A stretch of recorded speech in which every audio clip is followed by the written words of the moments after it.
Le Grand Dialogue. Sigi Kafoba. Edouani Ouamakara. Le Grand Dialogue, l'émission des débats du studio Tamani sur votre radio. Chenni Beri. Halud Maoudi. Chenni Beri. Sigi Kafoba. Le Grand Dialogue. À quoi servent les initiatives locales sur le retour de la paix au centre du pays? Conflit intercommunautaire dans cette partie du Mali. Au moins 3 pactes de non-agression ont été signés ces dernières années. En 2018, 2 pactes de non-agression ont été signés entre des leaders Peul et de Dogon, ressortissants des cercles de Bankas et Koro de la région de Mopti. À Nyono, un pacte de non-agression a été signé entre des chasseurs d'Onso et des représentants de la communauté Peul le week-end dernier. Ces pactes sont-ils signés par les vrais acteurs? Quels sont leurs impacts sur la situation sécuritaire dans la zone? Est-ce que toutes les communautés se sentent concernées par ces signatures? Studio Tamani pose donc le débat avec 4 invités. Tidjane Koulibaly, premier adjoint au maire de Nyono au téléphone. Inde Ngoiba, président du conseil de cercle de Bandiagara, également au téléphone. Dans ce studio avec moi, Mohamed Mamata Touré, porte-parole de l'association Faso Dembéton, et Dr Aboubakar Maïga, politologue. À la présentation, je suis Mirana Kilo Maïga, invité, auditeur, téléspectateur. Bonsoir et bienvenue. Le Grand Dialogue. Monsieur Tidjane Koulibaly, premier adjoint au maire de Nyono, la semaine dernière, une rencontre intercommunautaire s'est tenue dans votre localité. Dites-nous comment l'initiative de cette rencontre est venue. Bien, je dis bonsoir d'abord à tous les auditeurs de Studio Tamani.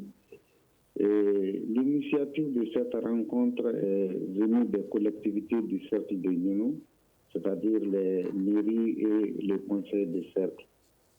C'est après avoir constaté des faits qui impactent la quiétude de notre cercle que nous avons voulu faire un cri de cœur à l'endroit du gouvernement pour qu'on puisse provoquer une rencontre au cours de laquelle les débats vont être engagés et que des résolutions vont en sortir pour chercher des solutions aux problèmes que nous vivons aujourd'hui dans nos collectivités respectives. Qui était présent à la rencontre? À la rencontre, au niveau national, il y a une délégation ministérielle qui est arrivée, composée de 4 ministres, dont le ministre de l'administration territoriale, il y avait le ministre de la réconciliation nationale, le ministre de la santé et le ministre de la sécurité et de la protection civile. Ces ministres étaient également accompagnés par des directeurs nationaux tel que le directeur national de l'administration, il était là. Le directeur national du développement social, il était là. Maintenant, du niveau régional, on a reçu une délégation du gouverneur également. Le gouverneur, il était accompagné des responsables des services de sécurité. Il y avait également les organisations de la société civile. Maintenant, au niveau local, les participants étaient des collectivités, les 12 maires des 12 communes du cercle de Nyono étaient présents, le président du conseil du cercle était là, et la communauté Peul était là, il y avait l'association des chasseurs, il y avait les services techniques également du niveau local. Donc tous les acteurs concernés étaient présents? Étaient présents. D'accord. Oui. Monsieur Inde Ngoiba, président du conseil de cercle de Bandiagara, comment se présente la situation sécuritaire à Bandiagara? Bonsoir, chers membres de la radio. D'abord, moi, c'est Inde Ngoiba, le président du conseil de cercle de Bandiagara. Alors, la situation sécuritaire à Bandiagara, ça va du grave au pire. Je vais expliquer. Vous savez, depuis 2016, Bandiagara était presque épargné de cette crise. Donc, à partir de 2016, la situation devient de grave au pire jusqu'au jour où je vous parle aujourd'hui. Vous êtes là? Oui, je suis là. Ok. Alors, Monsieur Maïga, comment vous comprenez de tels conflits au centre du pays? Merci beaucoup de m'avoir donné la parole. Merci beaucoup à nos co-débatteurs et à ceux qui viennent d'intervenir tout de suite des Ségou et puis des Banyagara. Et bon, je tiens d'abord à préciser que je ne suis pas politologue, je suis surtout analyste, sinon je suis littéraire comparatiste de formation. Mais bon, comme nous sommes tous des Maliens, nous pouvons donner nos points de vue sur ce qui se passe dans notre cher pays. Et par rapport à la situation actuellement, moi je pense que c'est déjà une très bonne chose que nos autorités initient des échanges et des dialogues entre Maliens pour qu'on puisse trouver d'abord des solutions locales à nos problèmes avant d'aller chercher des solutions extérieures à ce que nous savons mieux, à ce que nous connaissons mieux que quiconque. Et c'était une très bonne chose que quatre ministres de l'actuel gouvernement se déplacent à Nyono pour aller échanger avec les différentes parties qui sont impliquées aujourd'hui dans les conflits intercommunautaires qui ravagent les cercles de Nyono, surtout concrètement au niveau des Farabougou, dont on parle beaucoup, c'est-à-dire dans la commune de Dogofri, si je ne me trompe pas, et que ce soit au niveau des Banyangara ou bien au niveau des Nyono. Nous savons aujourd'hui qu'il y a non seulement un problème d'insécurité quand même résiduel, mais aussi qu'on peut attribuer aussi aux terroristes, que certains appellent djihadistes. Bon, moi, je l'avais dit à un moment donné, ce ne sont pas tout simplement les djihadistes.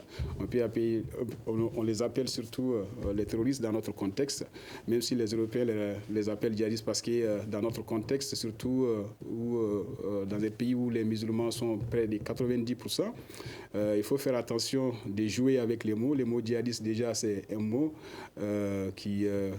qu'on attribue très souvent aux gens qui ont l'habitude de mener la guerre sainte au nom de l'islam. Par exemple, durant les guerres des croisades. Hein.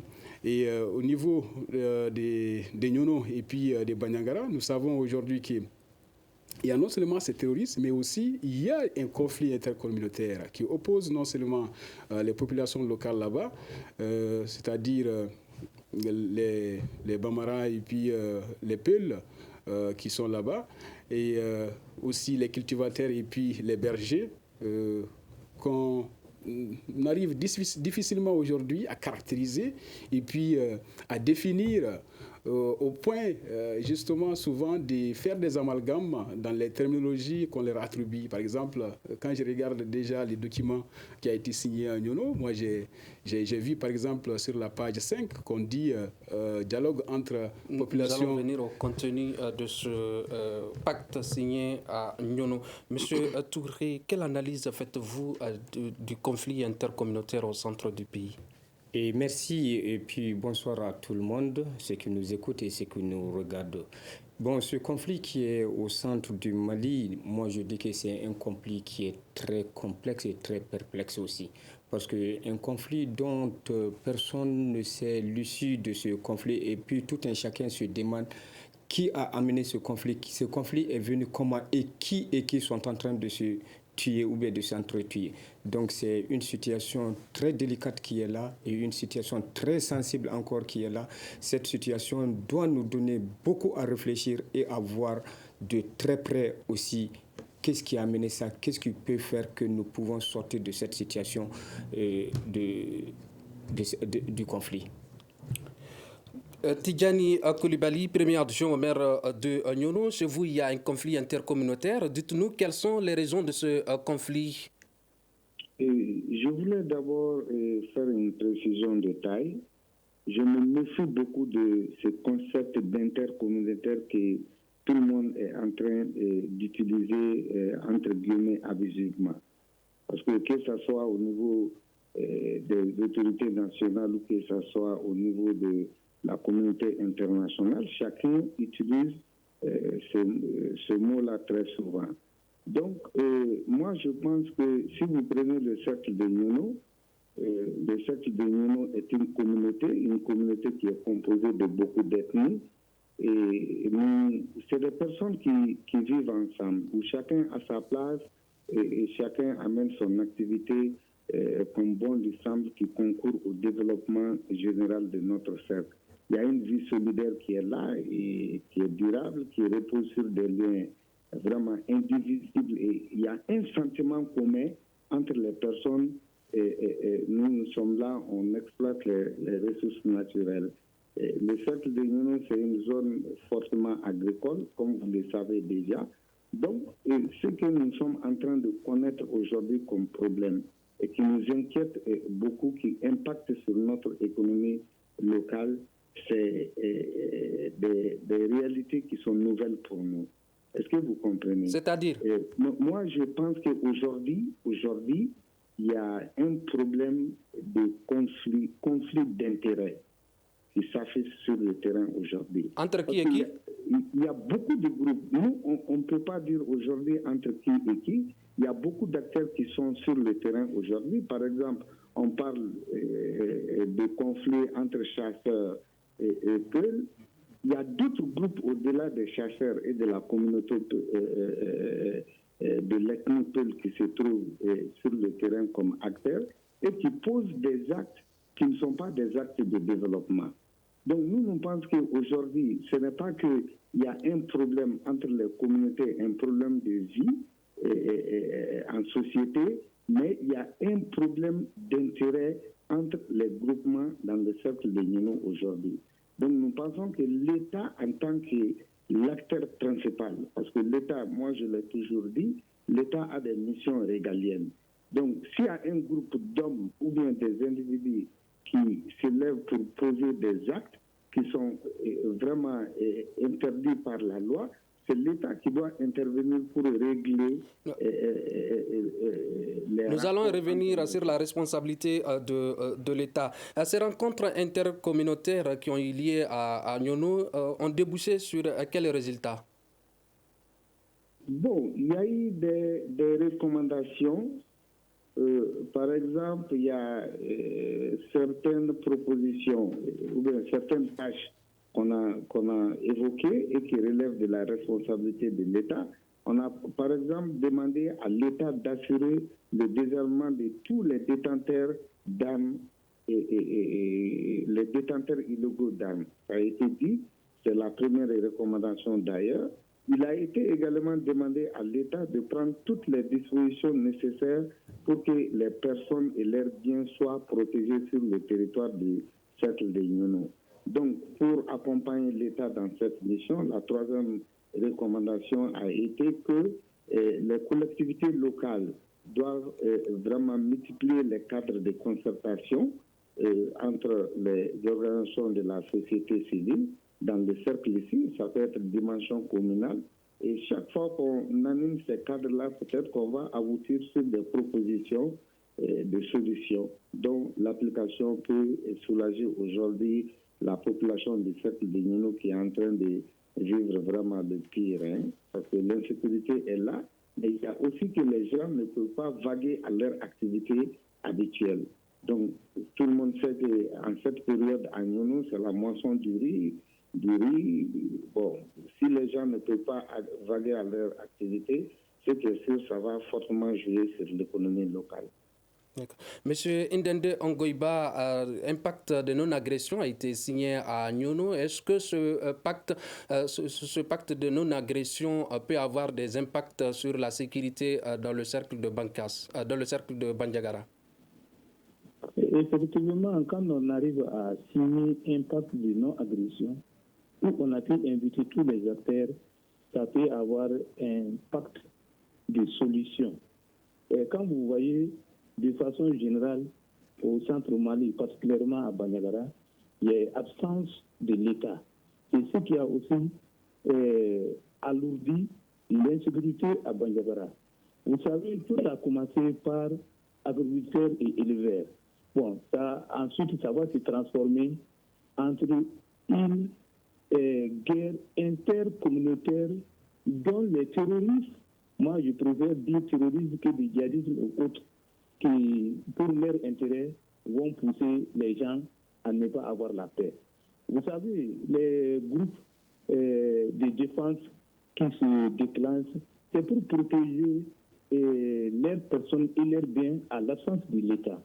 Sinon, quand l'État prend sa responsabilité, vraiment, Bandiagara que vous voyez, et on rencontre presque toutes les races du Mali à Bandiagara ne devraient pas connaître de telles crises.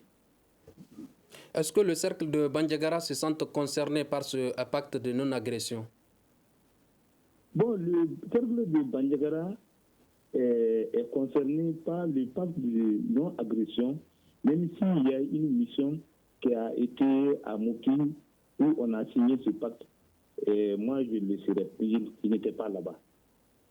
Déjà, quels ont été les impacts de deux précédents pactes de non-agression signés entre Peul et Dogon dans la région de Mopti en 2018? Oui, depuis qu'on a signé, momentanément, le calme revenait d'un point à l'autre.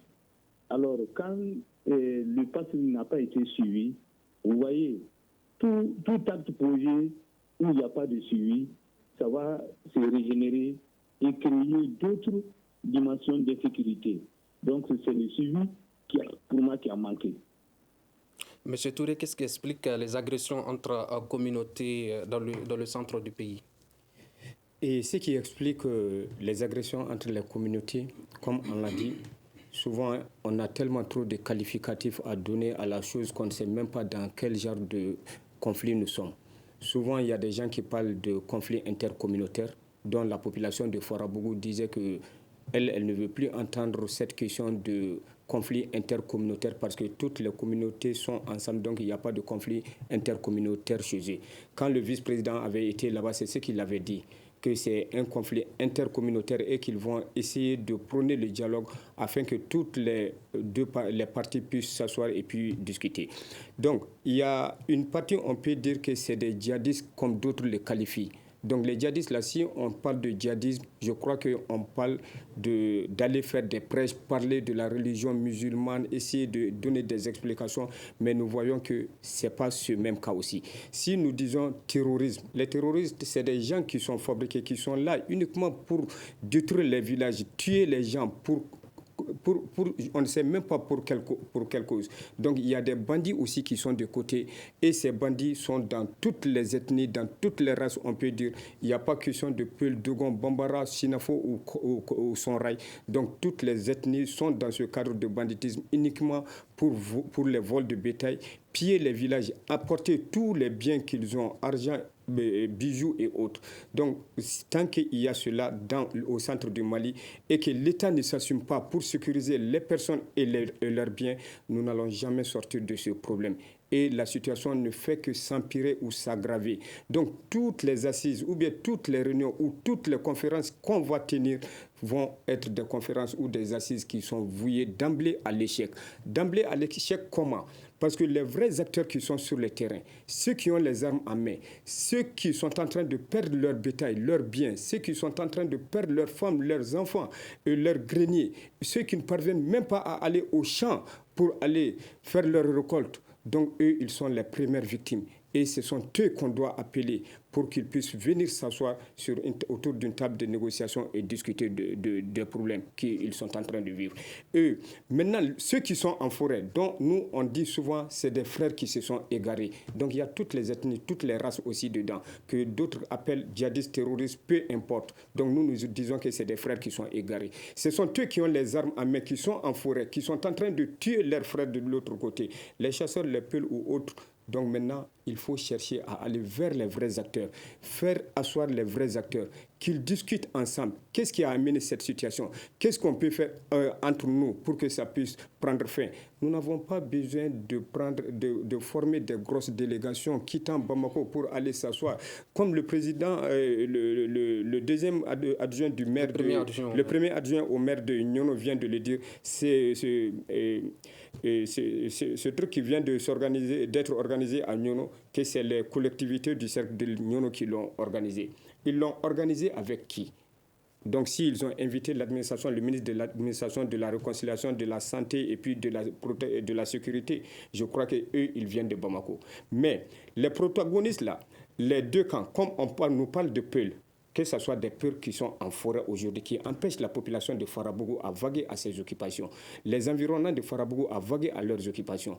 Mais ceux qui sont partis et qui ont signé cet accord, ils représentent ces peuls, ils représentent ces djihadistes, ils représentent ces terroristes ou bien ils représentent ces bandits. Nous, on a besoin de savoir cela. Et les chasseurs qui étaient là, qui ont signé cet accord aussi, est-ce que ce sont les chasseurs de Farabougou qui ont les armes en main, qui sont en train de sauver, de sécuriser leur population et leurs biens? Ou bien c'est les chasseurs qui sont au front, qui sont en train de recevoir les balles, qui sont en train de mourir ou bien qui sont empêchés d'aller vaguer à leurs occupations champêtres aussi. Donc nous voulons savoir tout cela. Donc maintenant, si des conflits pareils, il faut qu'on discute avec les vrais acteurs qui vivent la situation. Ce n'est pas de remplir des véhicules de personnes quittant Bamako pour aller dire je représente telle ou telle communauté.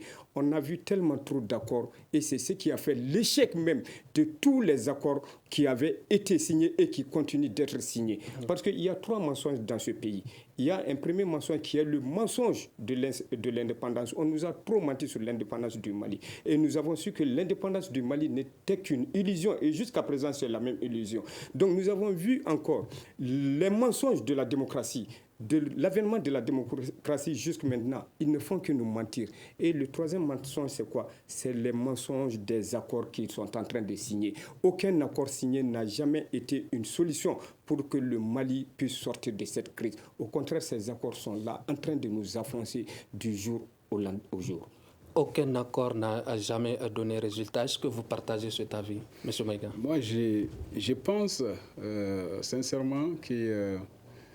Aujourd'hui, l'initiative enclenchée doit être saluée et puis pérennisée et essayer aussi à tous les niveaux au Mali pour que les dialogues puissent triompher et que les dialogues puissent aussi être priorisés dans les actions que nous sommes en train de mener au niveau du centre et puis du nord. Parce que nous avons vu que la force n'arrive pas non seulement à jouer son rôle dissuasif, et puis de l'autre côté aussi, nous n'arrivons pas aussi à sécuriser notre pays sur le plan militaire avec les moyens que nous avons. Et malheureusement, nous n'avons pas de moyens conséquents pour pouvoir faire face aux défis auxquels nous sommes confrontés actuellement. M. Koulibaly refusait tout à l'heure le conflit intercommunautaire. Il parle plutôt de conflit d'intérêts. Est-ce que c'est un conflit d'intérêts ce qui se passe aujourd'hui dans le cercle de Nyono? Aujourd'hui, tout ce que nous faisons, il faut le dire, que ce soit au niveau du centre ou bien au niveau de Bamako, c'est d'abord pour des intérêts. On ne peut pas agir sans intérêt. Ceux qui sont en train de s'aimer l'insécurité et puis le banditisme partout, ils le font pour leur propre intérêt, mais ils profitent surtout de l'absence de l'État. Ça, il faut le souligner. Si l'État joue réellement son rôle, parce que c'est un point aussi qui ressort des documents, des recommandations justement qui avaient été faites à Nyono, l'absence de l'État a été vraiment dénoncée lors des échanges. Et je pense que jusqu'à aujourd'hui, que ce soit au nord ou bien au centre, ou bien même dans la région de Ségou, tout récemment, c'est l'absence de l'État d'abord qui fait défaut. Si l'État est présent, je suis sûr que ça va contribuer à diminuer de façon considérable les actes auxquels nous assistons aujourd'hui. De l'autre côté, est-ce que c'est un conflit intercommunautaire ou bien pas? En fait, on peut essayer d'édulcorer les termes que nous utilisons par rapport à ce qui se passe actuellement, mais quand même, il y a des Maliens qui s'affrontent. Ça, c'est indéniable. Ce n'est pas des Burkinabés ou bien des Nigériens ou d'autres personnes qui viennent nous affronter, c'est entre nous-mêmes. Et les gens qui s'affrontent aussi s'affrontent pour des raisons. En fait, personne n'arrive à évoquer des raisons concrètes qui nous poussent justement à agir ainsi les uns contre les autres. Une haine viscérale qu'on a commencé à nourrir les uns envers les autres, alors que jusqu'ici, on était dans une symbiose totale et dans une communion patriotique. Et ce que nous devons chercher surtout à savoir, c'est est-ce que tout va bien dans les régions où ces conflits-là aujourd'hui ont fait leur apparition?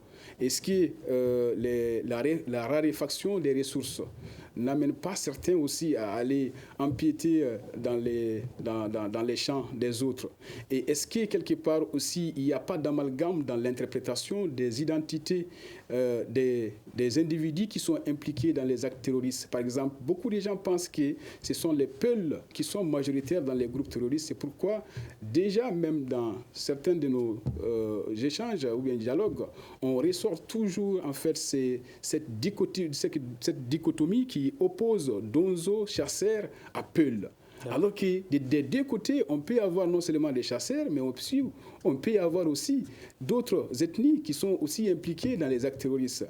Donc, nous allons revenir sur le contenu du pacte signé à Nyono. Monsieur Koulibaly, dites-nous quel est le contenu du pacte de non-agression signé à Nyono? Oui, moi je pense qu'il n'y a pas eu de pacte qui a été signé.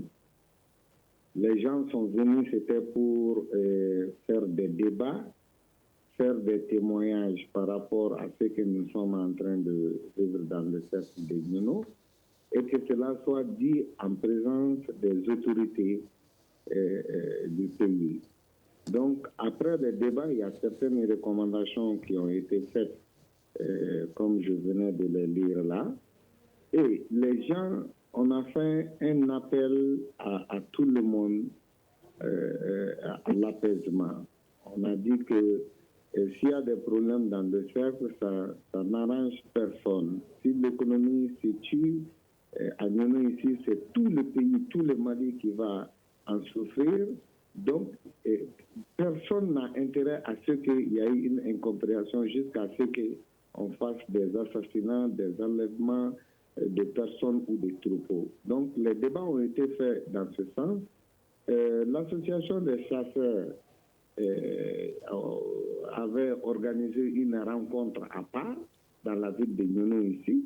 Donc, les autorités qui étaient venues de Bamako, plus les autorités de Ségou et les autorités de Nyono, ont fait une délégation pour aller leur rendre visite et puis leur parler et les appeler à l'apaisement. Donc, à tous les niveaux, il a été dit que nous devons vraiment apaiser. Quel est déjà l'impact de ça sur la sécurité, notamment il est trop tôt pour parler de l'impact de cette rencontre de Nyono, parce que ne serait-ce que hier seulement, on nous a appelés pour nous parler de certains incidents qui se sont passés dans certains villages, même de la commune urbaine de Nyono.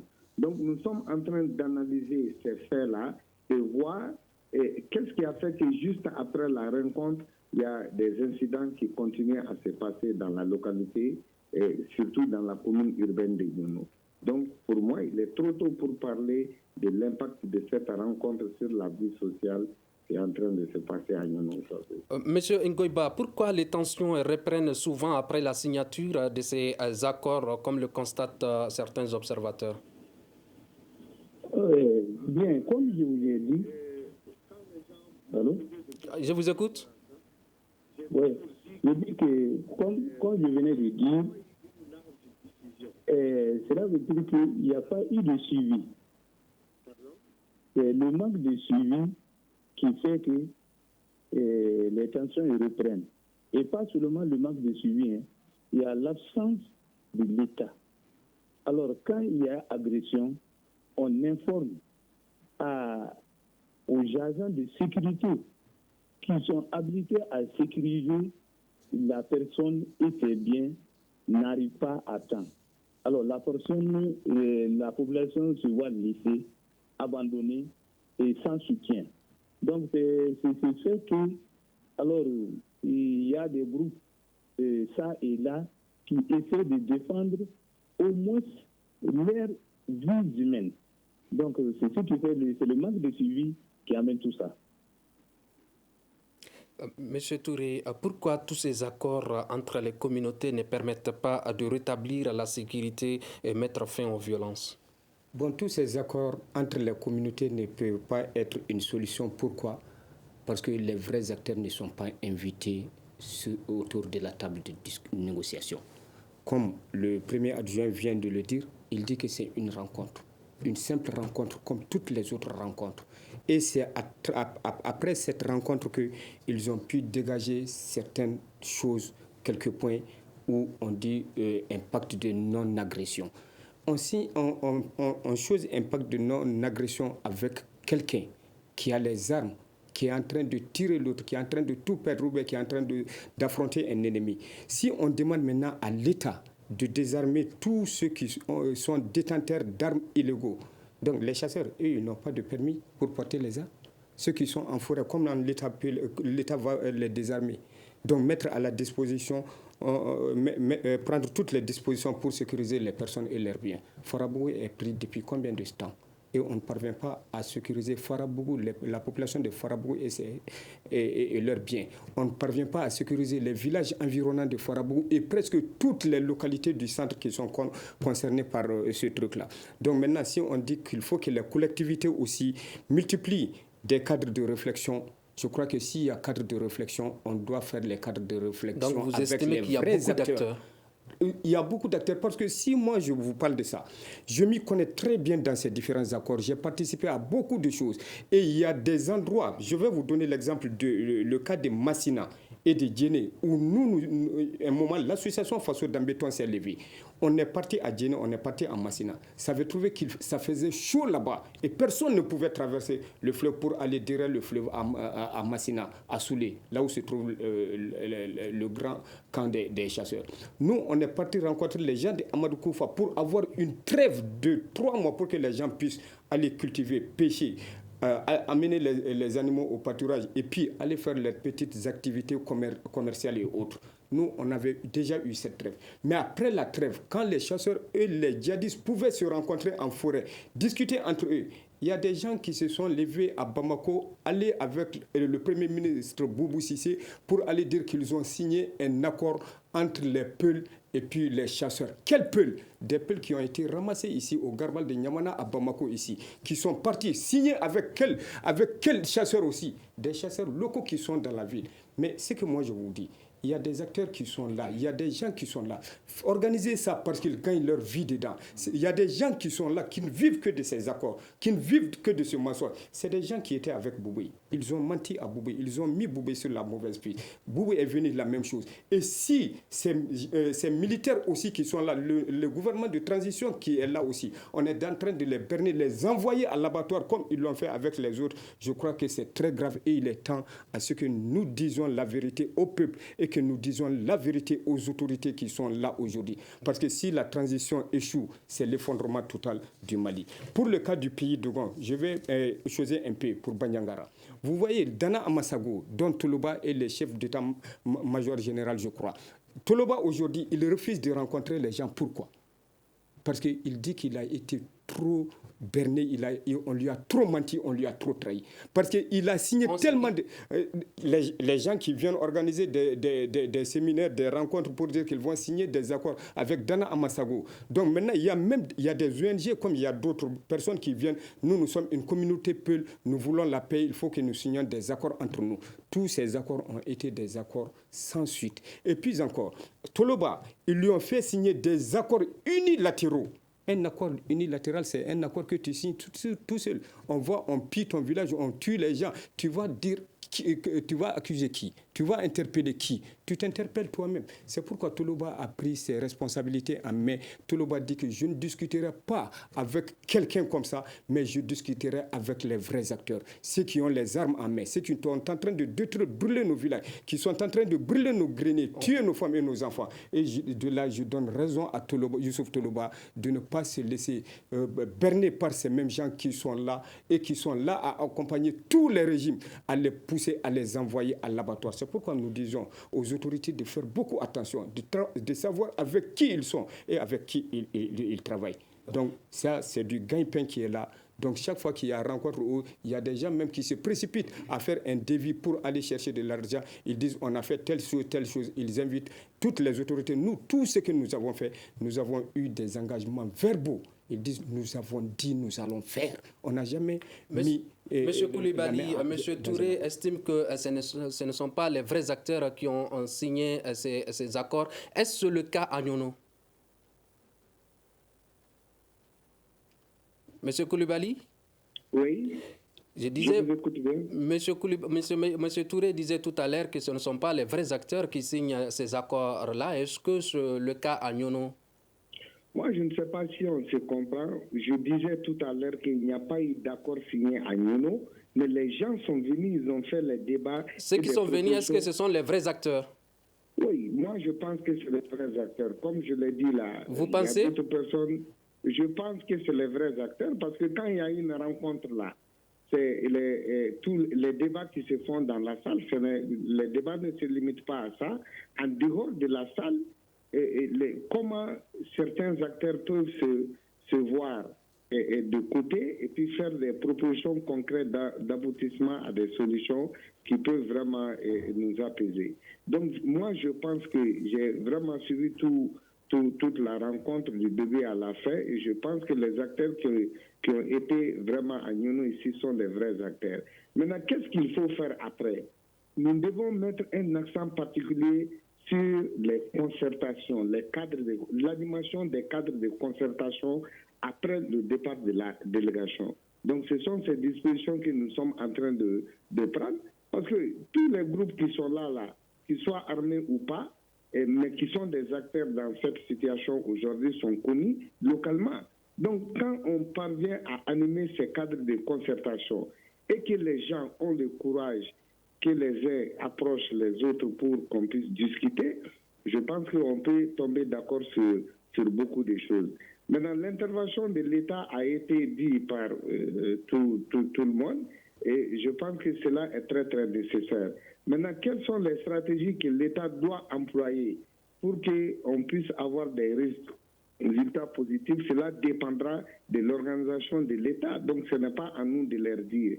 Ils sont venus, ils ont compris les choses, même bien avant d'être à Nyono ici. Peut-être que les services de renseignement ont rapporté beaucoup de choses. Donc, l'État doit minutieusement analyser ces données et puis développer ces stratégies d'intervention pour être l'acteur principal sur le terrain. Parce que comme je vous ai dit là, c'est des conflits d'intérêts que nous sommes en train de vivre aujourd'hui. Il y a beaucoup d'exemples que nous pouvons citer, mais dans ce genre de débat, il ne faut pas dire des paroles qui peuvent vraiment envenimer la situation, mais l'État sait, à travers ses services de renseignement, qu'aujourd'hui, il y a des acteurs qui sont sur le terrain et qui ne sont pas vraiment partants pour la paix dans le cercle de Nyono. Donc, ils sont connus. S'ils sont connus, l'État n'a qu'à s'assumer vraiment pour régler la vie sociale dans le cercle de Nyono. Monsieur Ngoïba, est-ce que les accords déjà signés de la région de Mopti sont signés avec les vrais acteurs? Bon, moi je dirais que ce n'est pas tout à fait les vrais acteurs. Parce que pour faire venir à quelqu'un qui se trouve dans la brousse, ça n'a pas été facile.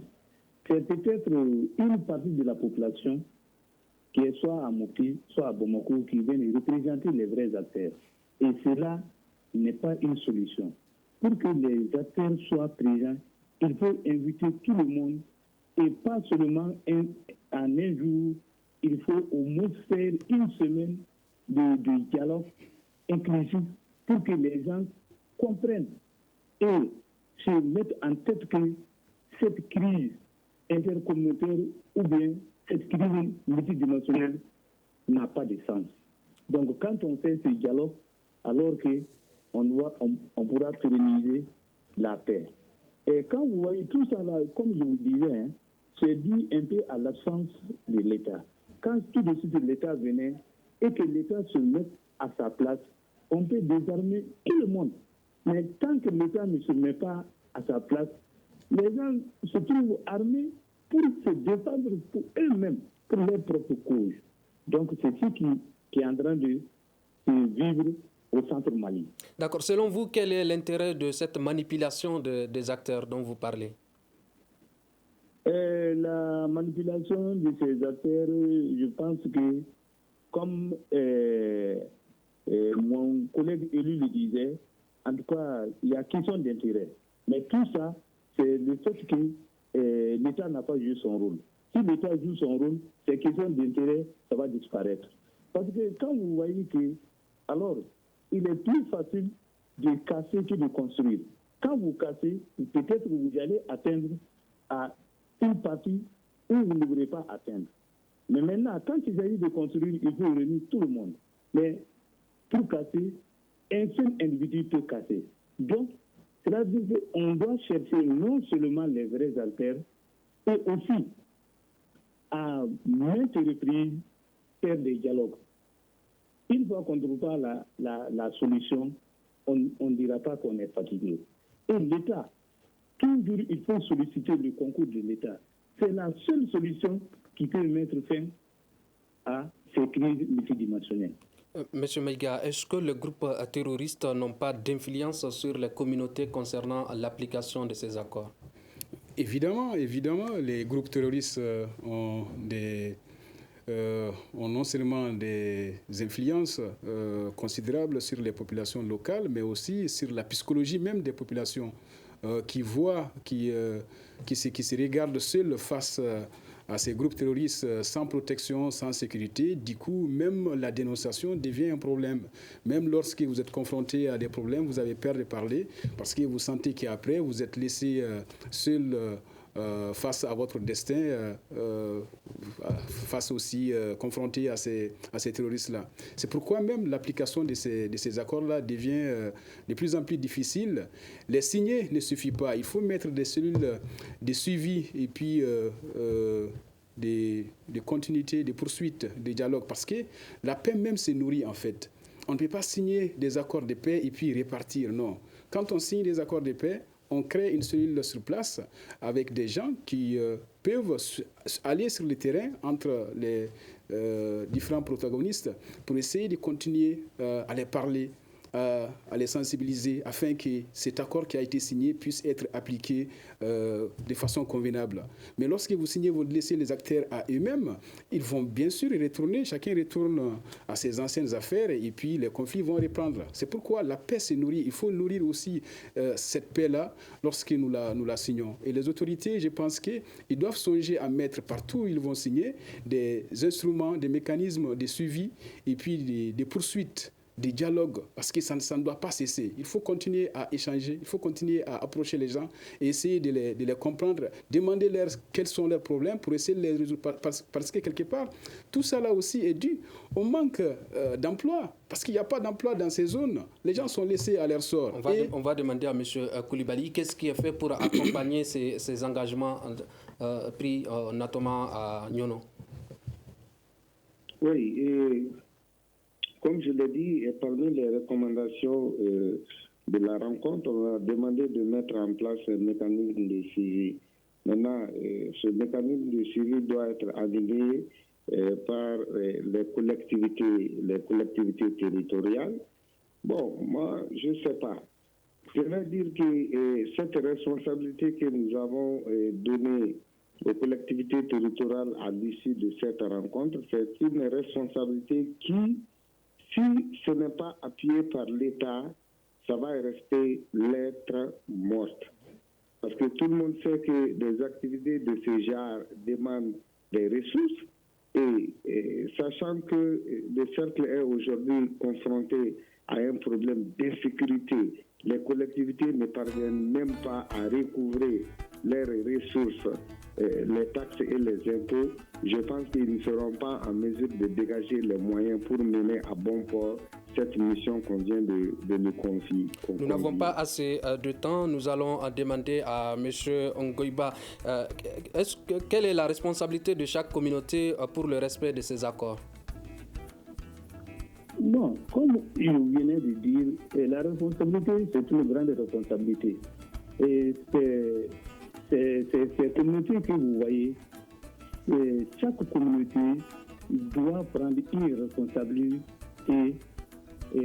pour que la paix revienne dans les localités. D'accord. Parce que tant qu'il n'y a pas la paix, les activités sont bloquées. Et alors, quand vous le voyez, tout de suite, nous vivons à un presque arrêt du personnel même des collectivités. Aujourd'hui, quand vous voyez le cas de Bandiagara aujourd'hui, il y a des communes plus de 4 ans, il n'y a pas de recouvrement. Et les recettes même du conseil de service, c'est un peu les 15% de ces collectivités. Alors qu'il n'y a pas de recouvrement, l'État aussi ne prend pas en charge les personnels de ces collectivités. Monsieur Touré, en 10 secondes, quelle est la responsabilité de l'État face à ceux qui s'opposent à ces accords? En 10 secondes. Bon, je crois que l'État a une très grande responsabilité que l'État ne pourra pas assumer. Parce que l'État n'a ni les moyens ni l'effectif qu'il faut pour pouvoir sécuriser toutes ces localités qui sont en danger aujourd'hui. Et c'est à la population maintenant d'accompagner l'État, d'aider l'État et que l'État aussi se mette à la disposition de cette même population. Merci. Et travailler en commun, d'accord, dans la confiance aussi. Merci beaucoup à nos invités. Nous réfléchissons à quoi servent les initiatives locales sur le retour de la paix au centre du pays. Et nous étions avec Tidjane Koulibaly, premier adjoint au maire de Nyono, Ndende Ngoïba, président du conseil de cercle de Bandiagara, Mohamed Mamata Touré, porte-parole de l'association Faso Dembe Ton, et Dr Aboubakar Maïga, analyste. Je suis Emirana Akilo Maïga à la présentation, à la régie vidéo Gagné Kanté, au niveau du son Mamadi Keïta. Ce débat a été coordonné par Mohamedou Touré. Merci, à demain pour un autre débat. Le Grand Dialogue. Le Grand Dialogue, l'émission des débats du studio Tamani sur votre radio.